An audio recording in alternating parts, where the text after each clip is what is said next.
तो चलिए शुरू करते हैं। हर्षित सर, याद करना पड़ेगा बिल्कुल।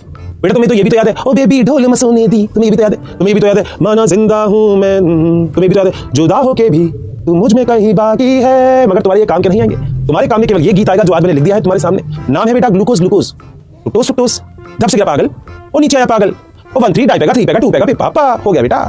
वाह क्या नाम है। अब जरा मेरे साथ बोलो, ग्लूकोज ग्लूकोज बोलो ना, अपने नालायक को ऐसे नहीं याद होगा, बोलना पड़ेगा, बोलो ग्लूकोज ग्लूकोज, फ्रुक्टोज फ्रुक्टोज। अब सोचो एक पागल है, वो गिरा तो कैसे आवाज आई, धप की ना, धप से गिरा पागल। अब पागल गिरेगा धप से छत से, तो नीचे भी कौन आएगा, पागल ही आएगा, तुम थोड़ी आओगे पागल, तुम थोड़ी पागल नहीं ना, तो धप से गिरा पागल, तो नीचे भी कौन आएगा, पागल।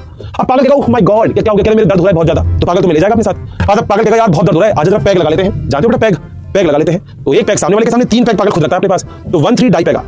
अब टेबल में से जो एक पैग सामने रखा था वो तुम पी गए, तो टेबल पे पहले कितने पैग थे, 1 पैग तुम्हारा और 3 पैग पागल के, मगर 1 पैग तुम पी गए, तो टेबल पे कितने पैग बचे, 3 पैग। उसके बाद पागल 1 पैग और पी गया, कितने पैग बचे टेबल पे, 2 पैग। उसके बाद पागल दोनों पे पी गया, पी मतलब पी गया, ठीक है बेटा। लास्ट में आ गए पापा। बेटा पिक्चर की स्टार्टिंग कैसे भी हो, अंत बढ़िया होना चाहिए। पापा आ गए बेटा, अब तो बेटा बेबी ढोल मसोने दी होगी बेटा, अब तो काम बजेगा पागल का। बोलो क्या पॉइंट क्लियर है पक्का। तो मेरे साथ साथ गुनगुनाएंगे सारे के सारे लोग एक बार फिर, ग्लूकोज ग्लूकोज, फ्रुक्टोज फ्रुक्टोज, धप से गिरा पागल, नीचे आया पागल, 1 3 डाई पेगा 3 पेगा 2 पेगा, पापा। बोलो क्या पॉइंट क्लियर है क्या। याद रखना पड़ेगा, अगर तुम्हें ग्लाइकोलाइसिस सच में याद रखना है, इसका एक भी क्वेश्चन तुम चाहते हो तुम्हारा गलत नहीं हो, तो तुम्हें ये याद रखना पड़ेगा बेटा, रखना पड़ेगा, इसका कोई भी अल्टरनेट नहीं है मेरे पास, रखना पड़ेगा। तुम वैसे याद कर सकते हो, तुम्हारी इच्छा, तुम्हारे पास ज्यादा दिमाग है तो, मगर